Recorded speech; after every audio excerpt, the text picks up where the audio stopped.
Vamos para o último livro, O último livro do Antigo Testamento, que é o livro do profeta Malaquias. Deixa eu pôr ali já o nome dele. Profeta Malaquias. Já ouviram falar do profeta Malaquias? Amém? E o que é que se lembra quando a gente fala do profeta Malaquias? Oi? Dízimo.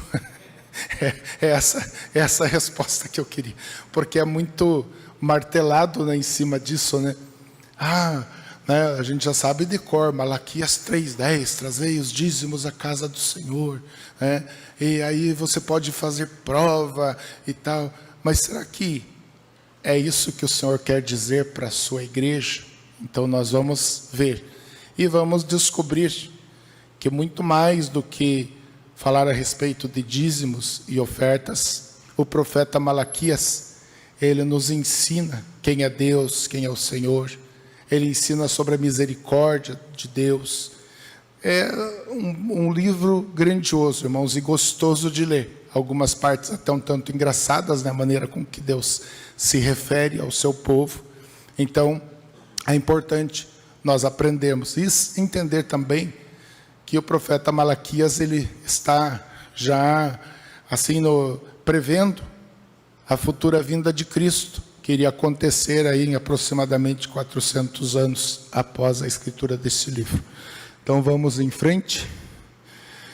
Autoria, o próprio profeta Malaquias. Se apagasse essas luzes aqui na frente, acho que fica melhor, É aqui? Onde? Cadê? Quadradinho? Me ajuda.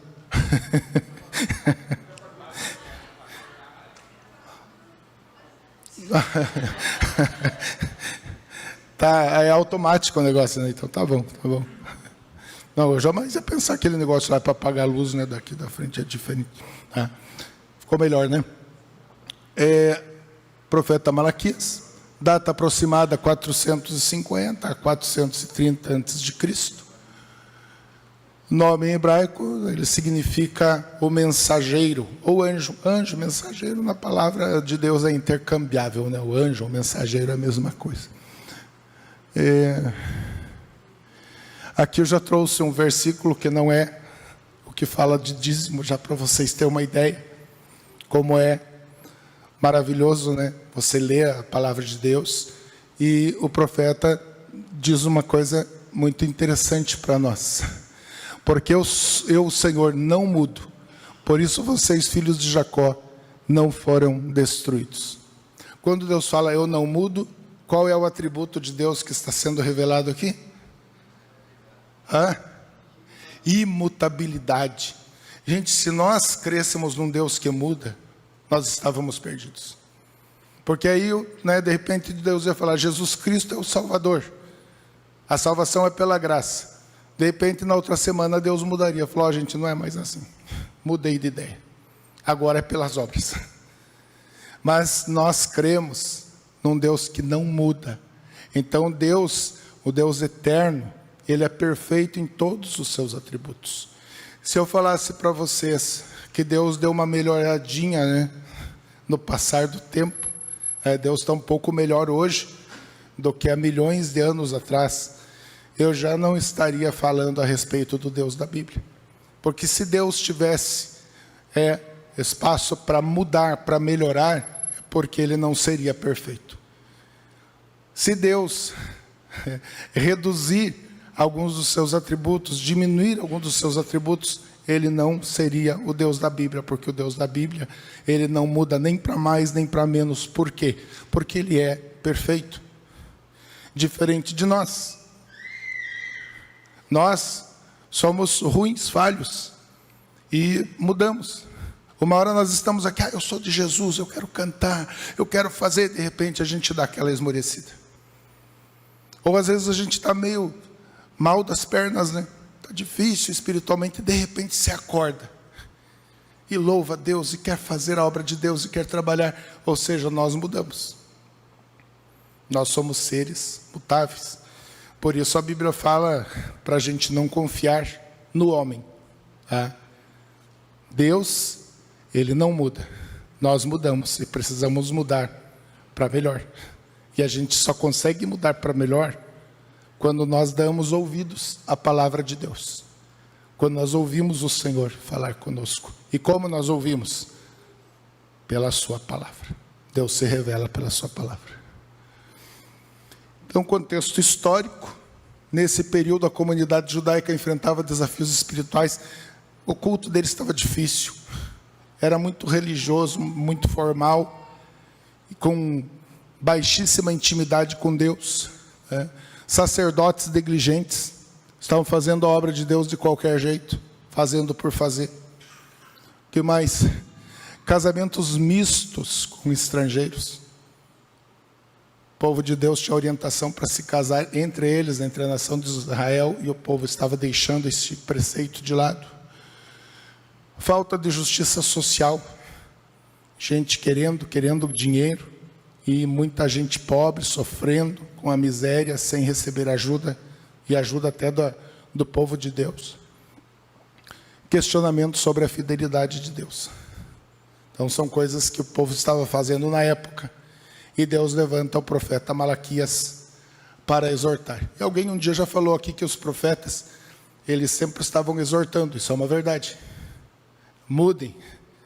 Façam diferente. Se voltem a mim. Sempre Deus estava falando com o povo dessa forma. Estrutura e mensagem do livro. Ele é estruturado em 6 discursos proféticos principais que seguem um padrão de diálogo entre Deus e o povo. Se você for ler o livro do profeta Malaquias, Deus, ele faz um diálogo. Ele diz, vocês dizem tal coisa. Por exemplo, quando você está orando, Deus está ouvindo a tua oração. Nunca pense que Deus não está ouvindo a tua oração. Então, se você fala, Deus, olha o que está acontecendo comigo, Deus, parece que o Senhor não existe. Era mais ou menos assim. Mais ou menos isso que estava acontecendo. Deus, olha o que estão fazendo, o Senhor não está sendo justo. Eles estavam fazendo isso. Então, irmãos, nas nossas orações, é importante a gente aprender isso. Deus é soberano, Ele sabe o que está fazendo, Ele conhece o nosso coração, conhece nossa mente, e seja em momentos de alegria, nós vamos adorá-lo. Seja em momentos de tristeza, nós também vamos adorá-lo, porque Ele não deixa de ser Deus. Então, jamais faça uma oração reclamando. Deus não gosta de murmuração. Deus quer a exaltação que lhe é devida. Então, vamos lá para... Aqui eu vou ler vamos estudar cada item separado, então, por isso não vou falar um por um agora, só para vocês terem uma ideia da estrutura. Pode ser que você leia o livro do profeta Isaías e veja outra estrutura. Pode ser que você veja outras coisas, não tem problema. É importante nós compreendermos o que Deus está falando. Então, o primeiro discurso fala do amor de Deus por Israel. Esse povo de Israel é terrível, né? Eles viram tantas coisas que Deus fez por eles. Eles viram Deus tirando eles do Egito. Viram Deus tirando eles do cativeiro babilônico. E esse povo continua difícil. Então vamos ver. Deus reafirma seu amor por Israel. Você lembra que Deus falou ali? Eu não consumo vocês porque eu sou Deus e não mudo. Deus tinha uma aliança com a nação de Israel. Como Deus tem uma aliança com a sua igreja hoje. Imagine Deus falar para nós, né?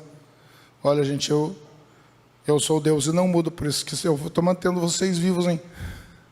Porque vocês estão ruins, tá? Estão feios na situação. Espiritualmente vocês não estão me buscando, não estão me servindo, então é isso que vai acontecer. Deus reafirma seu amor por Israel. O povo duvida do amor divino por causa das dificuldades que enfrentam. Parece que é fácil louvar Deus com o bolso cheio, né?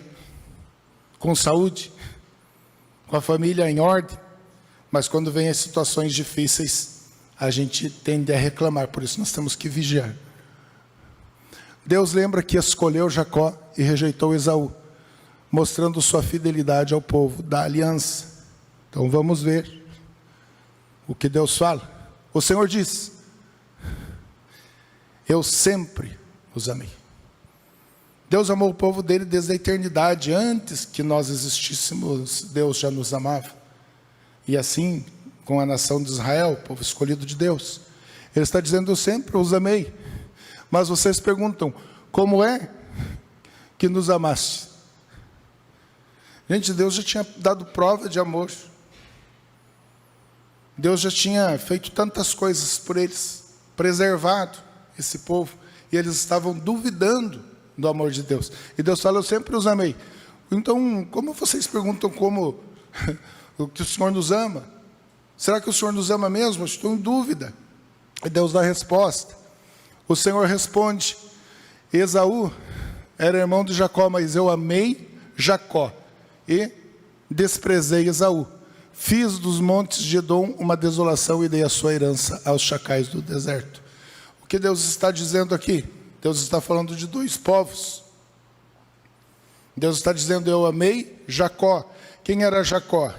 O pai das 12 tribos de Israel. Deus está dizendo: eu amei Jacó, eu amei vocês em Jacó, eu amei o povo descendente de Jacó. Mas eu desprezei Esaú. Agora vem a pergunta, né?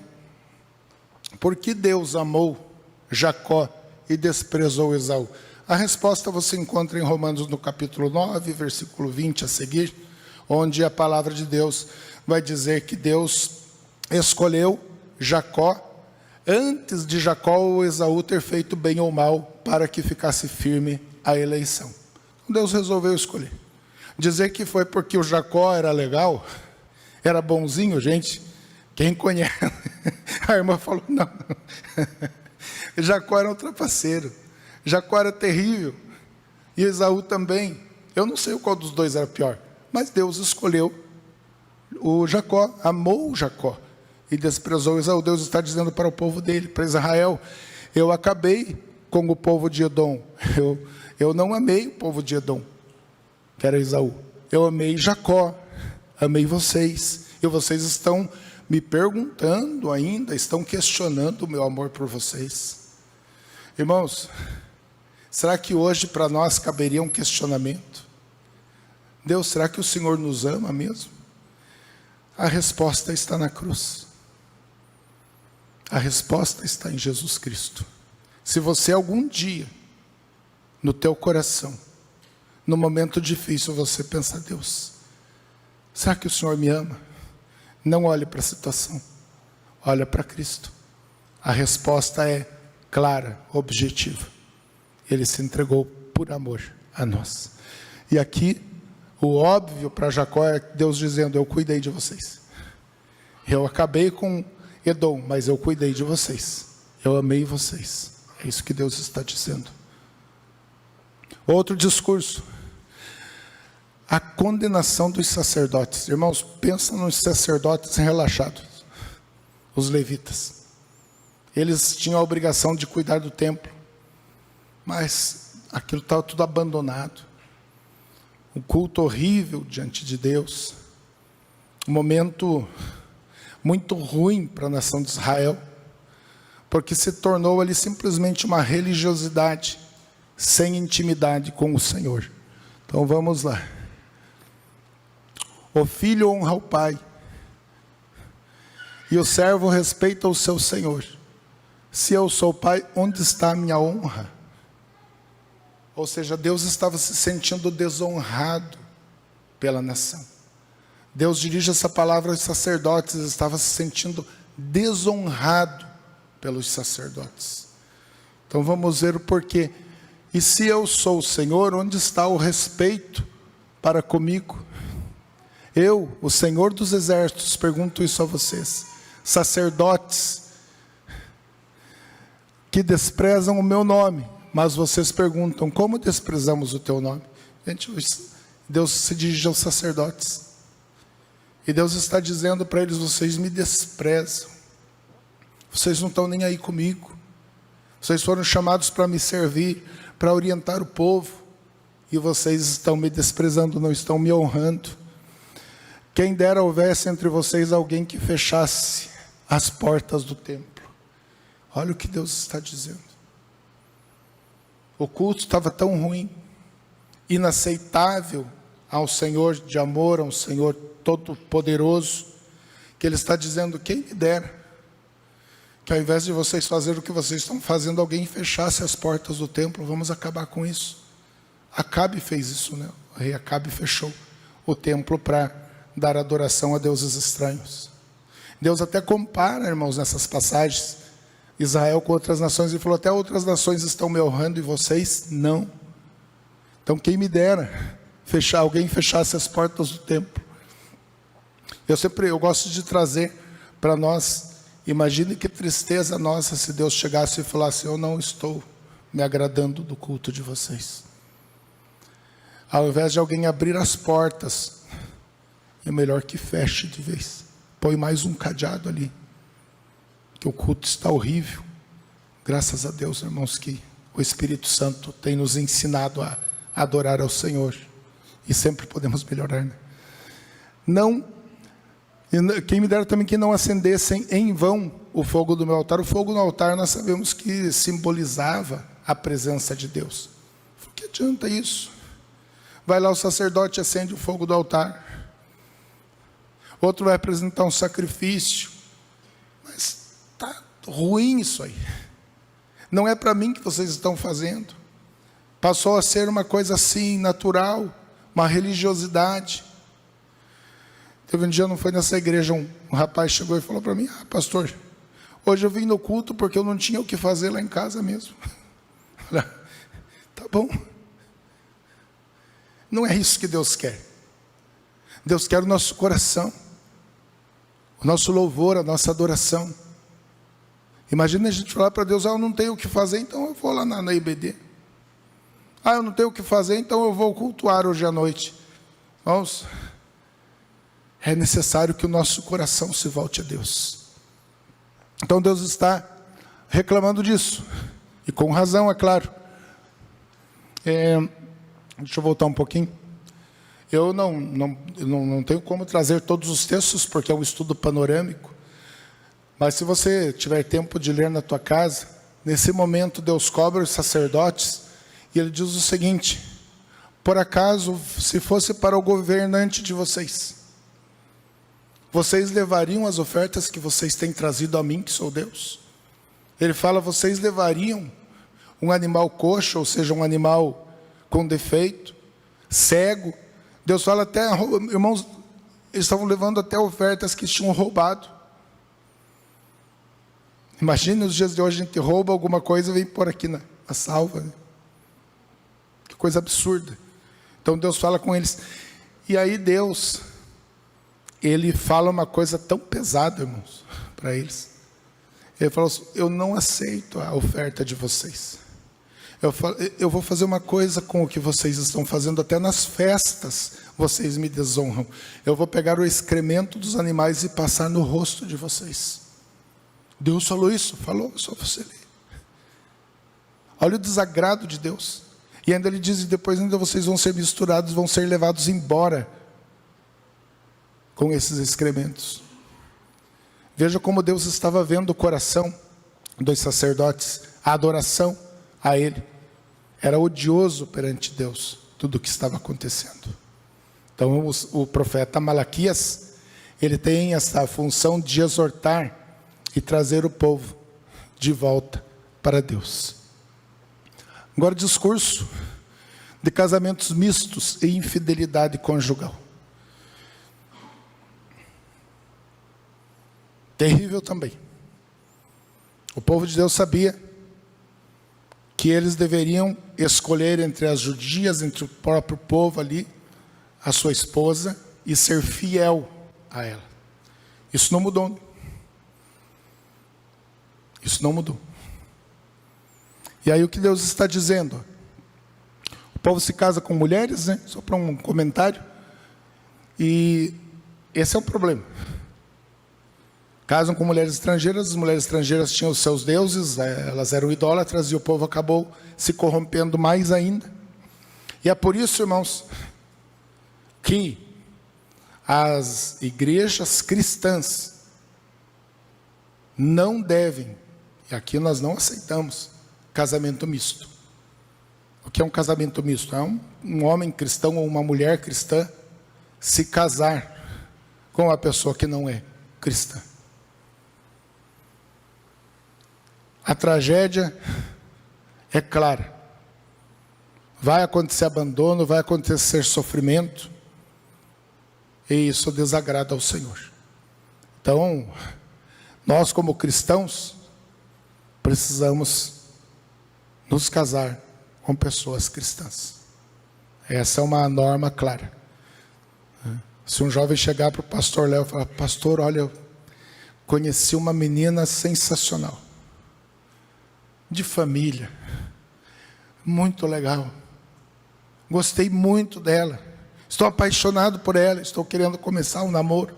Ou, quando fala assim, já está namorando, né? Ah, é? Qual igreja que ela é? Pois é, pastor, só falta isso. Só falta isso. Aí o pastor vai falar: então falta tudo. A igreja não aprova esse tipo de relacionamento. Agora, aqui estava pior ainda. Eles ainda abandonavam as suas esposas e iam casar com mulheres estrangeiras. Eu vou arrumar outra. É isso que os homens estavam fazendo. Deus condena essa infidelidade e reforça o valor do casamento. Eu acho isso muito bonito em Deus, questão do casamento, que lá em Gênesis ele fala: deixará o homem o seu pai e sua mãe, e se unirá a quem? A sua esposa, a mulher. E serão ambos o quê? Uma só carne. E isso simboliza o quê? É o ensinamento de Deus a respeito da igreja, onde a igreja se une a Cristo e Cristo se une à igreja, formando um. Nós somos um com Jesus, e isso é indivisível. Jesus não nos abandona, apesar de nós. Veja, nós damos motivos para Jesus desistir de nós. Ele não desiste. É um amor incondicional, e o casamento ensina o amor incondicional.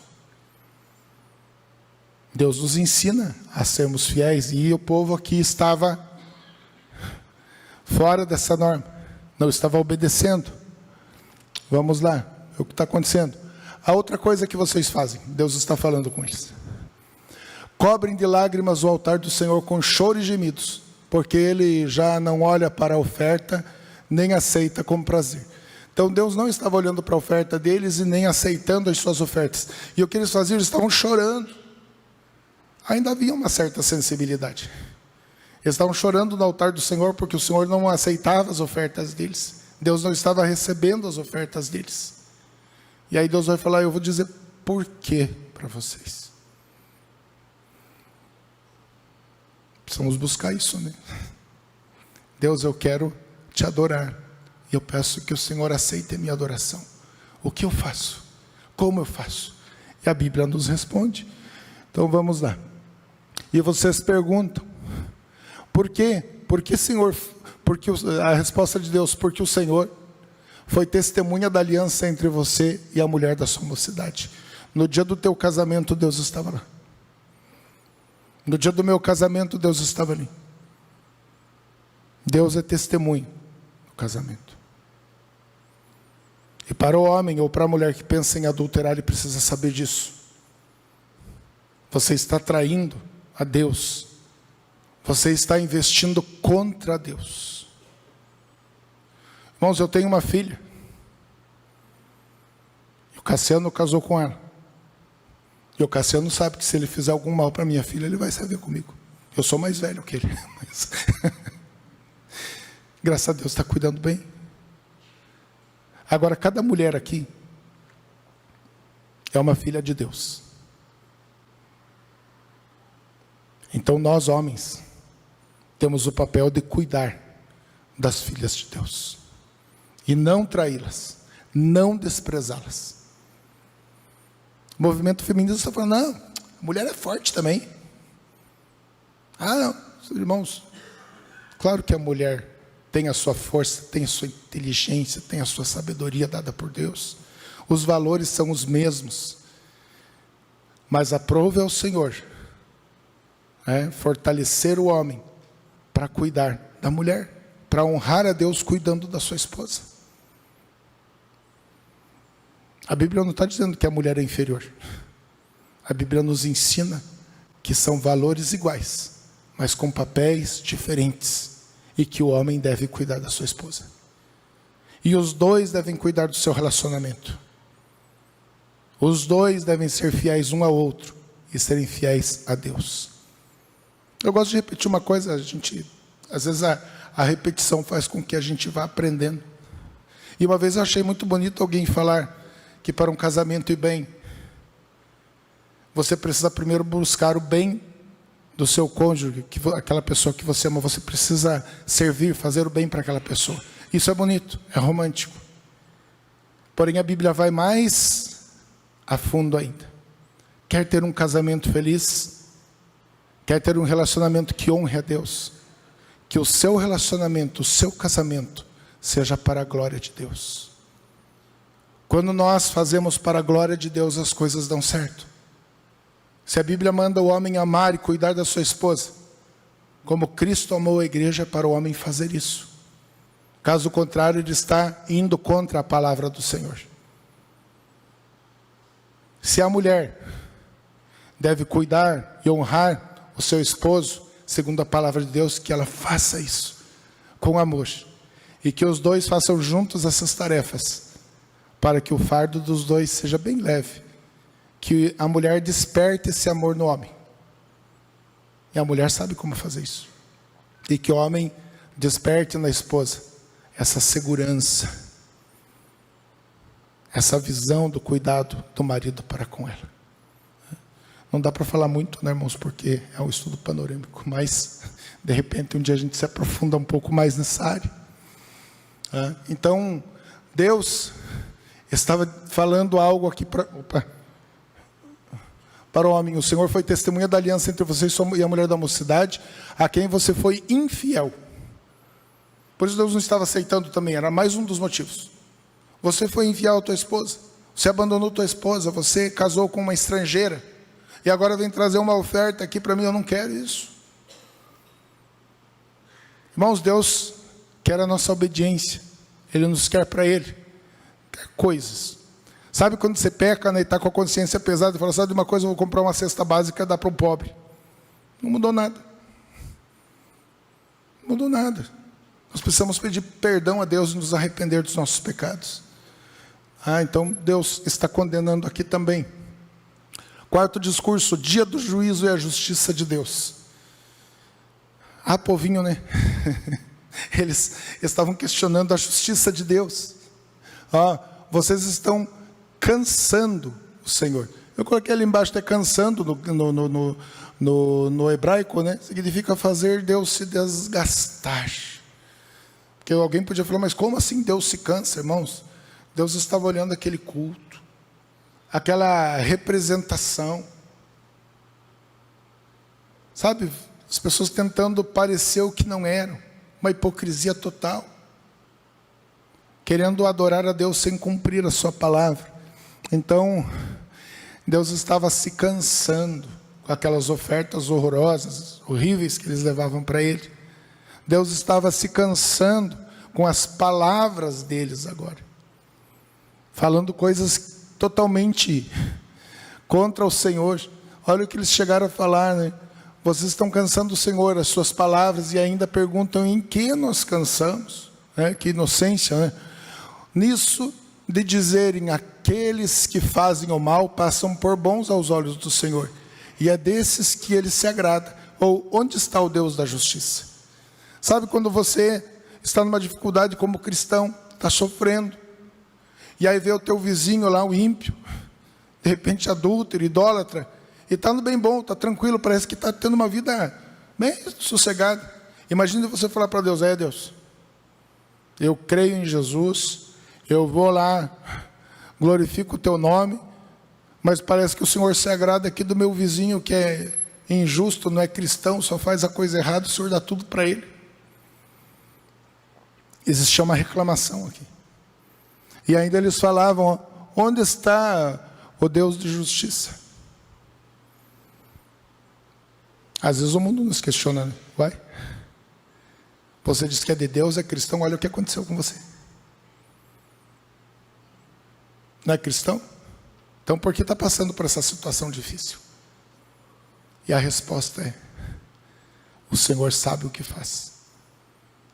E Ele não prometeu sombra e água fresca para os cristãos.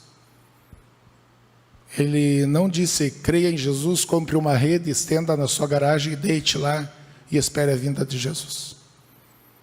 No mundo nós teremos aflições, sofrimentos, e o Senhor vai nos moldando dessa forma. E o povo estava questionando a Deus: onde está o Deus de justiça? E aí Deus fala uma coisa, Ele dá a resposta: eis que eu envio o meu mensageiro, que preparará o caminho diante de mim. De repente o Senhor, o Senhor a quem vocês buscam virá ao seu templo, e o mensageiro da aliança a quem vocês desejam, eis que ele vem, diz o Senhor dos exércitos. Deus faz uma promessa ainda. Apesar da reclamação, Deus fala: vai vir a seu tempo. Faz uma promessa que é a respeito de João Batista e outra a respeito de Jesus. Eis que eu envio o meu mensageiro. Mateus 11:10. Essas palavras são repetidas se referindo ao João Batista, que veio antes de Jesus para preparar os seus caminhos. Depois pode anotar, depois ler se você quiser. Então, queriam saber quem era João Batista. Jesus fala: ele é o mensageiro, aquele que vinha antes de mim. E ele preparará o caminho diante de mim. De repente, o Senhor a quem vocês buscam. De repente, irmãos, para Deus, está falando: vocês estão reclamando, mas vai chegar o momento. De repente Ele virá. A justiça. O próprio Senhor Jesus viria. E Ele continua: a quem vocês buscam e tal. E daí Ele chama de mensageiro da aliança. Então Ele fala do João Batista que viria antes, e agora Ele fala do mensageiro da aliança. Quem é o mensageiro da aliança? É o próprio Cristo. Veja que Deus, Ele poderia simplesmente ter mandado um raio e acabado com aquele povo que estava reclamando: onde está a tua justiça? Cadê o Deus de justiça? E Deus ainda mantém essa promessa de mandar o Salvador, o justo. Virei até vocês para juízo. Aqui, irmãos, alguns entendem que quando Jesus veio já trouxe um certo juízo também. E realmente eles, quando a injustiça fica frente a frente com a justiça, realmente acontece um juízo. Mas é bem provável também que ele esteja apontando para o juízo final, onde haverá o julgamento. Não terei pressa em testemunhar contra os feiticeiros, contra os adúlteros, contra os que juram falsamente, contra os que oprimem os trabalhadores, as viúvas, os órfãos, e torcem o direito do estrangeiro.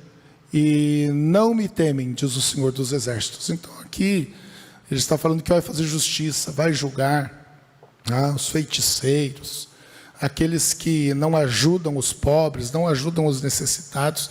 Então veja que Deus tem sim a preocupação com as classes mais vulneráveis, com pessoas que têm dificuldade, sim. E isso é um papel do povo de Deus também, de ajudar. Virei até vocês para juízo. Aí o quinto discurso, o chamado à fidelidade nos dízimos e ofertas. Veja que só agora nós chegamos nesse ponto. E realmente Malaquias é tão macetado, né? Talvez você já frequentou alguma igreja que no envelope estava escrito: trazei os dízimos à casa do Senhor e tal. Irmãos, realmente isso está escrito.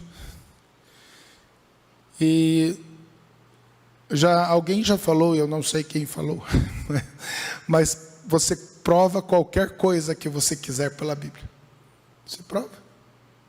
Você vai lá, busca um texto lá e prova.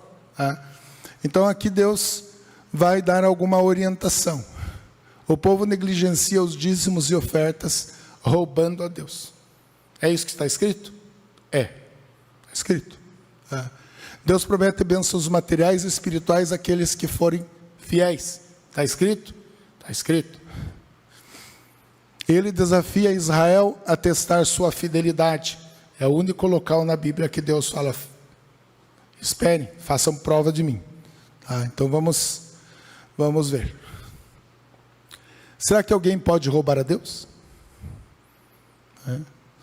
Gente, isso aqui chega num ponto tão terrível, que os falsos mestres, eles usam essa palavra para ameaçar o povo de Deus.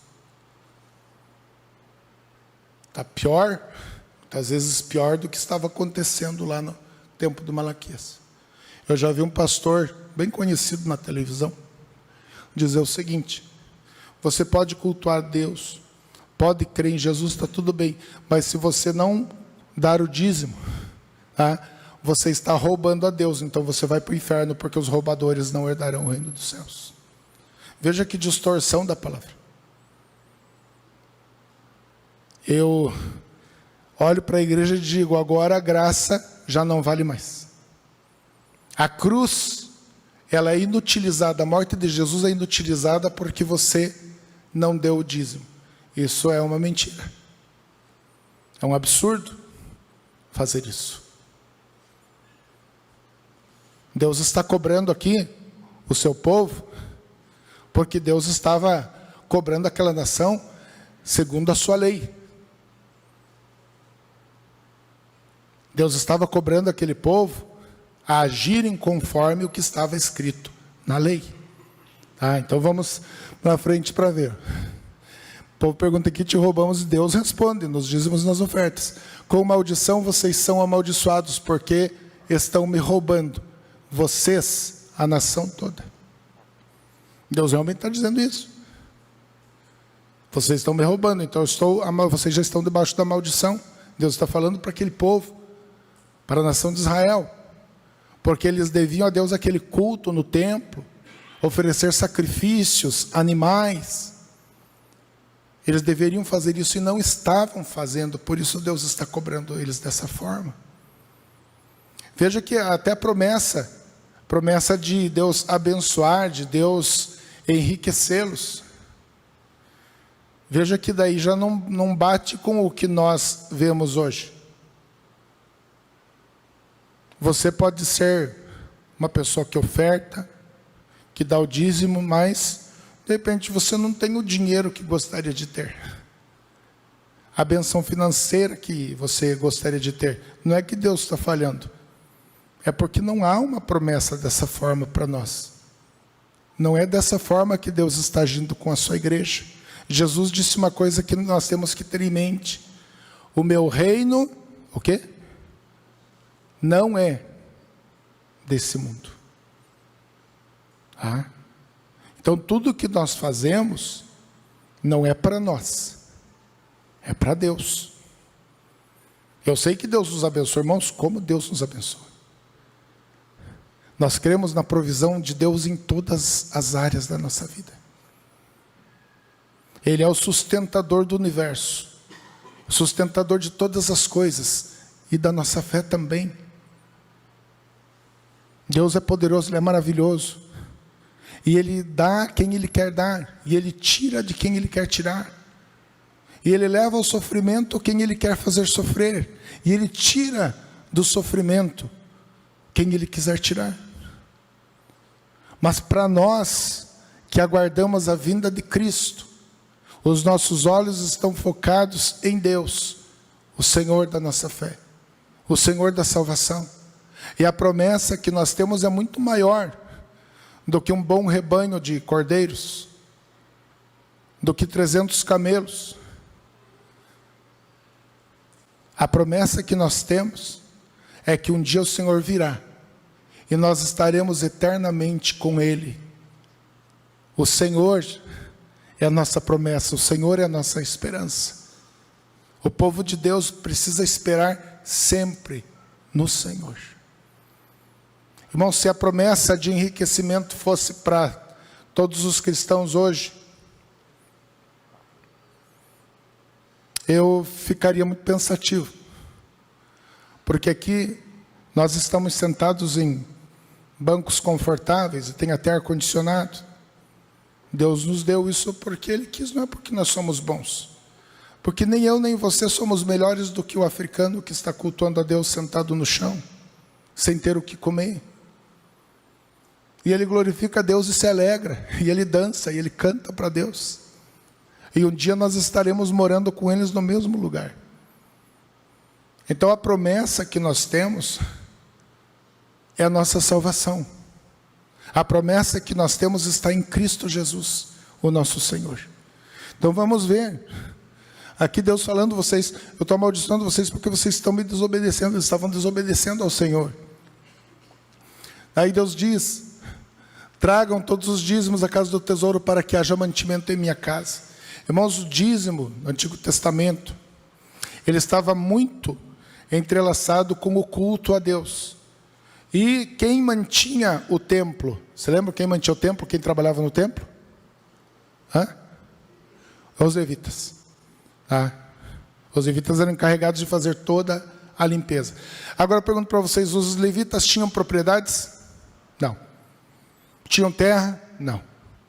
Então Deus determinou que, com os dízimos daqueles que tinham terra, das outras tribos, eles iriam sustentar os levitas. Mas nesse momento isso não estava acontecendo. Então os sacerdotes são criticados por Deus e são cobrados por Deus, mas eles também estavam sofrendo, porque não estava chegando mantimento para eles. Por isso Deus fala aqui mantimento, para que haja mantimento na minha casa. Ali a adoração ainda era no templo, ainda havia sacrifício de animais, ainda haviam os levitas. Hoje é diferente, não temos levitas. Vejam o porquê da cobrança de Deus. O dízimo estava muito atrelado ali ao culto a Deus no templo. Vamos ver então, daí você fica perguntando, puxa, então eu não preciso ofertar? Irmãos, às vezes, eu sei que pode ser uma pergunta legítima, mas um dia uma pessoa, já faz muito tempo, uma pessoa chegou e falou para mim: eu dou dízimo do salário bruto ou do líquido? Gente, isso aí não importa. Não importa se é do bruto, se é do líquido, se você vai dar um quilo de feijão, você vai dar 5 quilos de feijão. O que importa para Deus é como você faz isso. É qual a motivação que você tem para fazer isso. E se a tua motivação for você, então você está errado. Se a tua motivação é você fazer assim, bom, eu vou fazer o seguinte, eu já trabalhei o mês inteiro, eu recebi meu salário, eu deixo lá, e a igreja que se vire. É terceirizar o trabalho também está errado. Temos necessitados. Temos pessoas para ajudar. E Jesus nos ensinou a fazer isso. Tiago fala, o que adianta você chega e fala do evangelho para quem está passando fome e fala, beleza, então Deus abençoe você e vira as costas.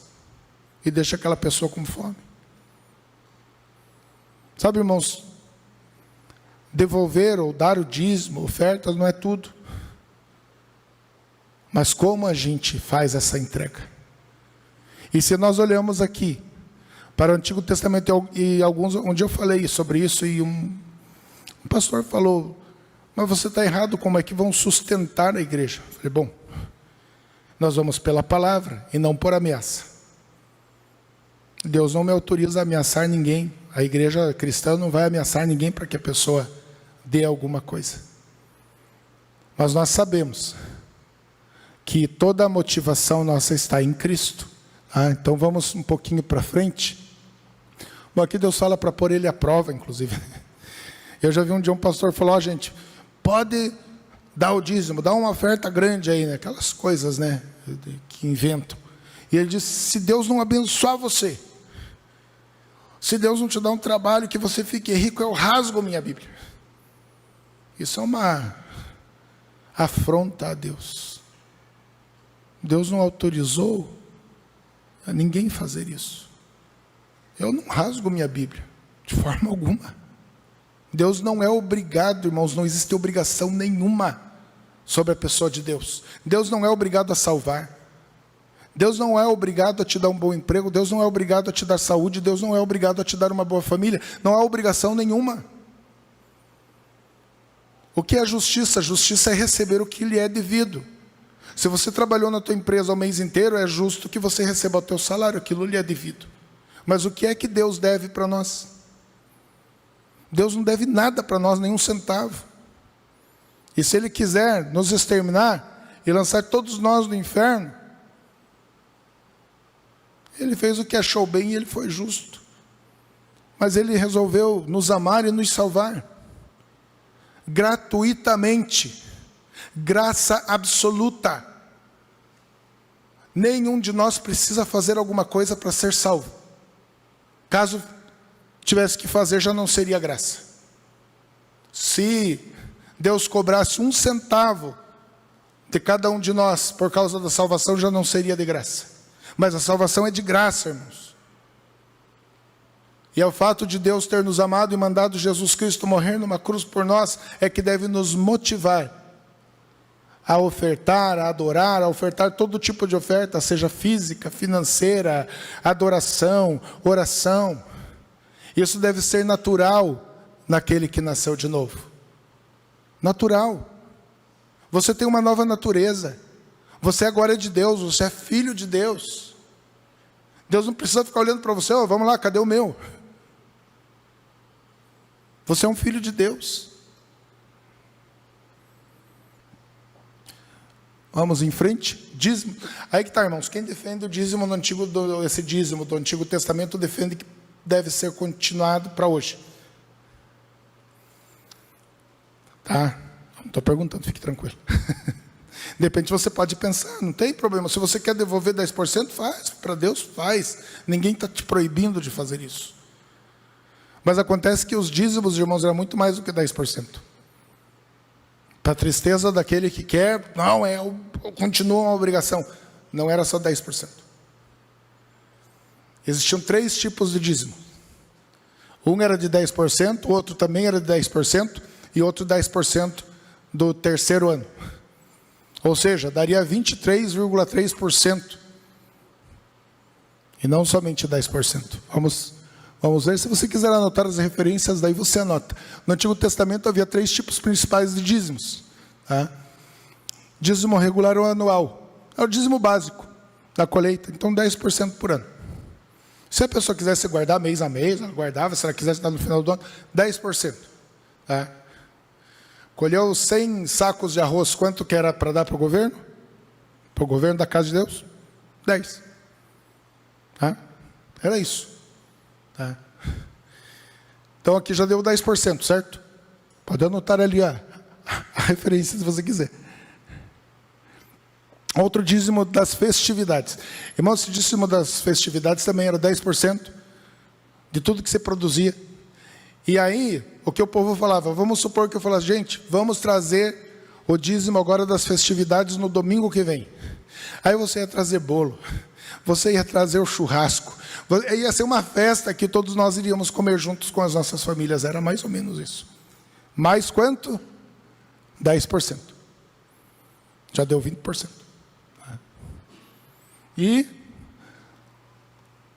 o dízimo para os necessitados. Esse dízimo era recolhido a cada terceiro ano. Então, a cada terceiro ano, o povo dava 10%. Isso significa que seria o quê? 3,3% ao ano. É isso, né? Tá? Então, somando tudo isso, a média seria de 23,3%. Então, se você quer cumprir com a lei mesmo, aí você calcula na tua vida de salário, volta para volta. E aí você vai ver quanto que você está devendo aqui para a igreja. Mas nós somos salvos pela graça e nós ofertamos pela graça. E aí você pode perguntar, tá, mas tudo bem. Se a gente encerra por aqui, ia ficar uma dúvida. Mas eu estou aqui sentado num banco confortável. Né? Aqui tem um tempo, foi comprado agora o terreno. O pastor precisa receber o salário, isso é bíblico. E daí? Como é que vai ser feito isso? Então vamos ver agora no Novo Testamento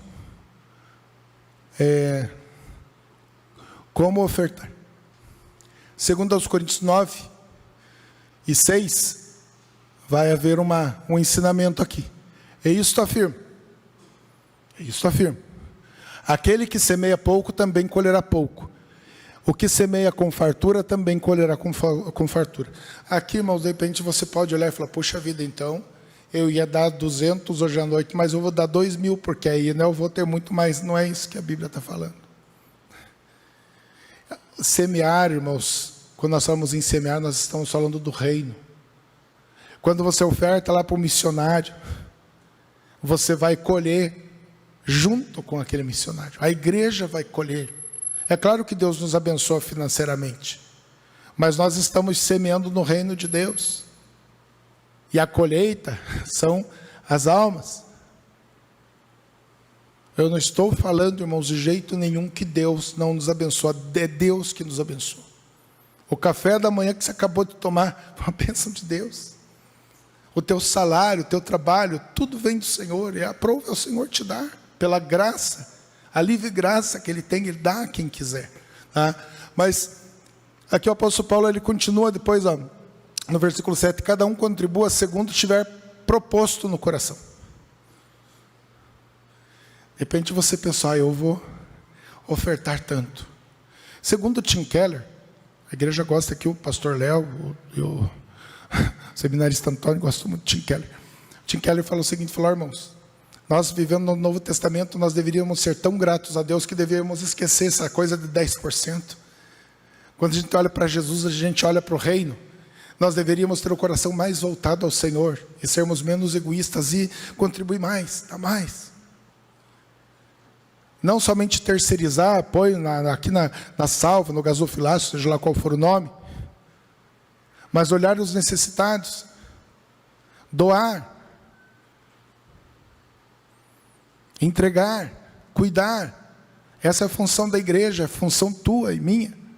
Então, como nós somos salvos pela graça, pela gratidão que nós temos a Deus, aí sim, irmãos, e graças a Deus.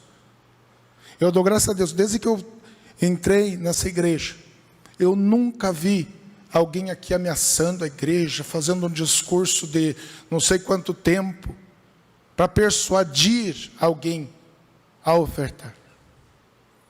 O que nós temos presenciado é um culto a Deus. Chega na hora da oferta, o povo oferta e as coisas estão andando.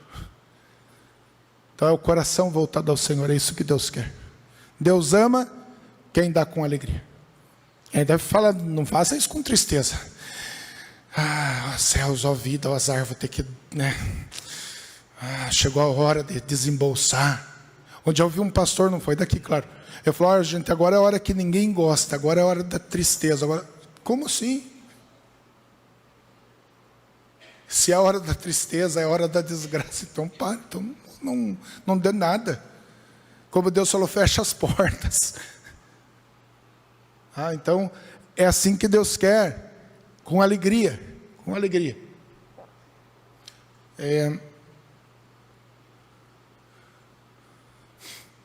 Aqui eu só coloquei para você que quiser ler, a nossa igreja usa uma confissão, nossa igreja é uma igreja tradicional, e nós temos, aliás, irmãos, leia essa confissão, é muito importante, Confissão Batista de Londres de 1689. Está ali tudo que a nossa igreja pensa, com os versículos, com, né, toda a base bíblica para o que nós cremos. Aliás, na nossa confissão tem mais versículo, mais Bíblia do que qualquer outra coisa, porque tem alguns enunciados de Bíblia. E lá está escrito que o pastor, ele deve trabalhar em tempo integral e deve ser mantido pela igreja. Tem os versículos bíblicos, né? A Bíblia nos ensina a sustentar o pastor. Aliás, nós queremos um pastor, ou pastores, né, que preguem a palavra, que ensinam, que se dediquem ao estudo das Escrituras e que tragam uma mensagem bíblica, né? E nós contribuímos para que isso aconteça. E claro, é o que eu falei, tem toda a estrutura do templo. A gente já começa a sonhar, né? Puxa vida, agora logo nós vamos partir para a construção de um novo templo e a gente quer ver isso acontecer. Mas o mais importante de tudo é que a igreja de Cristo é o templo do Senhor. Nós somos o templo do Senhor. Se não tivesse nada disso, nós poderíamos estar num bosque aí sentados na sombra ouvindo a palavra de Deus. Mas o Senhor nos deu esse conforto e nós, claro que recebemos dele com alegria. Então vamos lá. aqui o sexto discurso, a promessa do dia do Senhor, pois eis que vem o dia, queimando como fornalha, todos os soberbos e todos os que praticam o mal serão como a palha. Ou seja, irmãos, aqui já é o juízo final mesmo. Tem gente que fala, eu quero ser passado pelo fogo. Não, não quero isso. Vão queimar, né? Deus está falando dos soberbos, os ímpios, aqueles que não têm Cristo vão queimar como a palha. Eis que eu lhes enviarei o profeta Elias. Mais uma profecia sobre o profeta Elias. Tá? Aqui, se você quiser anotar e ler o texto, Lucas 1, 16, 17. Quando o Zacarias, o pai do João, ele recebe a profecia, ele fala, não, então meu filho vai com o espírito de Elias. Então, ele lembrando da profecia, essa profecia se cumprindo. Ele converterá o coração dos pais aos filhos, e o coração dos filhos aos pais. Então, na pregação, João Batista ele falava, se arrependam dos seus pecados, e ele estava limpando o caminho para a vinda de Jesus. Os justos e ímpios serão finalmente separados. Aí é o juízo final mesmo, né? O dia do Senhor será um dia de juízo e restauração. Juízo, condenação e restauração. Nós receberemos também um corpo glorificado. Aí eu não vou entrar muito na questão escatológica, porque daí nós passaríamos o dia e mais outro dia aqui, não daria tempo. A profecia de Elias aponta para João Batista, o precursor de Cristo. Então a profecia de Elias, João Batista, que veio antes de Cristo para preparar os caminhos. Conclusão. O que nós podemos concluir? O que nós aprendemos aqui do livro do profeta Malaquias? O que será? Vamos lá. Malaquias denuncia os pecados do povo e dos líderes espirituais. Então, pecado em geral. Não sobrava ninguém. Não sobrou ninguém. Todos estavam cultuando a Deus de uma forma totalmente errada. Ele reforça o amor e a justiça de Deus. Reforça. E para nós, irmãos, isso é tão importante, que Deus sempre reforça o amor que Ele tem por nós, todas as vezes que nós ouvimos a sua palavra, todas as vezes que nós ouvimos a respeito de Cristo, todas as vezes que nós vemos gente sendo batizada, todas as vezes que nós participamos da ceia, nós sabemos que Deus nos ama verdadeiramente. Seu livro encerra o Antigo Testamento com a promessa da vinda de um mensageiro, dia do Senhor, preparando o caminho para Cristo.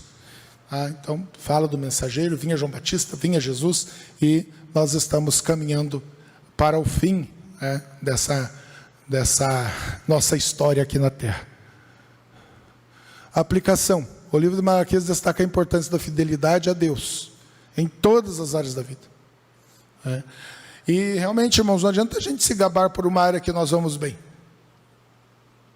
Eu nunca fiz tal coisa, mas de repente a outra área da tua vida não está bem. Então é importante fazer uma análise.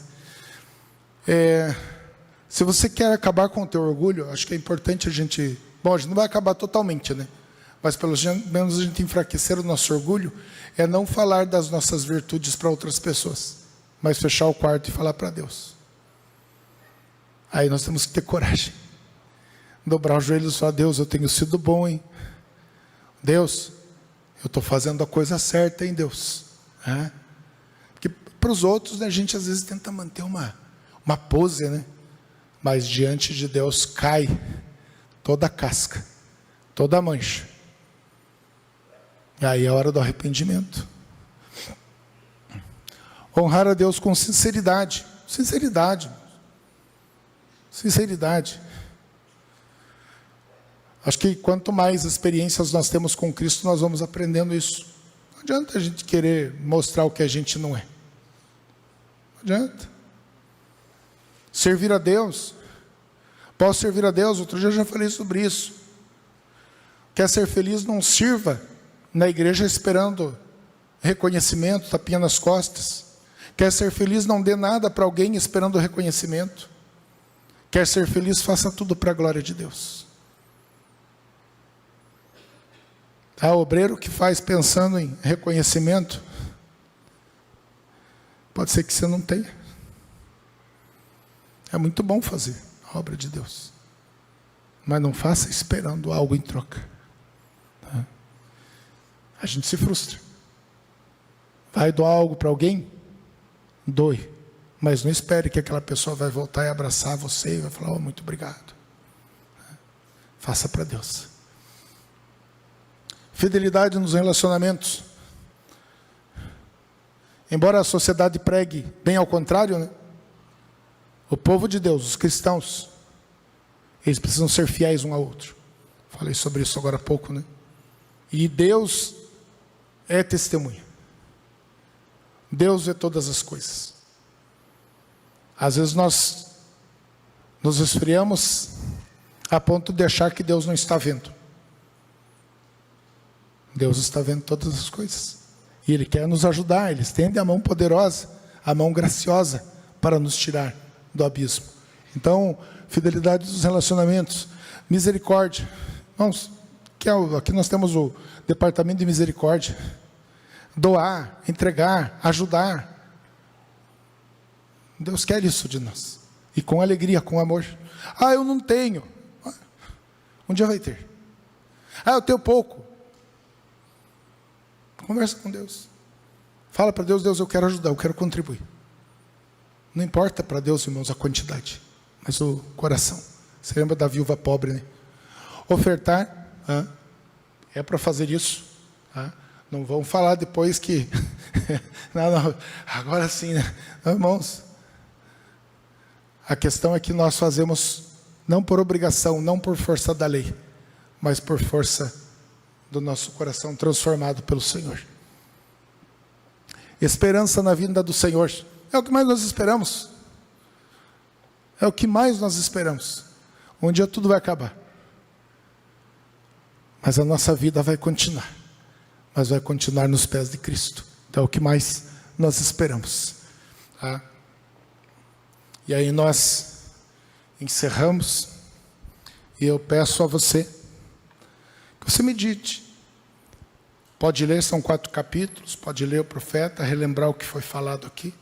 Não é um estudo aprofundado, porque ele é panorâmico, é mais para a gente se despertar para essas verdades. Hoje encerra, né? Encerramos, foi o último profeta, o último estudo panorâmico. E eu confesso para vocês que eu fui bastante edificado, tanto ouvindo como preparando. Irmãos, vocês não sabem o que é preparar uma aula, como é bom. Você pega um assunto e daí você vai procurar no dicionário, você vai procurar num livro, e você vai procurar na teologia sistemática, você vai. Isso é muito bom, é muito maravilhoso, eu gosto muito disso. E o Senhor, Ele abençoa a gente também, né? E aí quantas vezes a gente sentado ouvindo, né, o Sendo Antônio, o pastor Léo pregando, ensinando, isso é uma dádiva da igreja. E eu dei graças a Deus ontem, porque eu vi aquela chargezinha famosa, né? Onde tem uma porta de uma igreja, assim, supostamente igreja, escrito campanha de curas e libertação, aquela fila enorme, gente brigando para entrar. E a outra portinha, estudo bíblico, 2 pessoas ali. Graças a Deus que aqui não é assim. Isso é de Deus. Às vezes a gente não para pensar como Deus tem nos abençoado, uma escola bíblica sempre com bastante pessoas interessadas em ouvir a palavra de Deus. Então eu dou graças a Deus pela vida de vocês, graças a Deus por essa igreja que tem nos ensinado tantas coisas, né?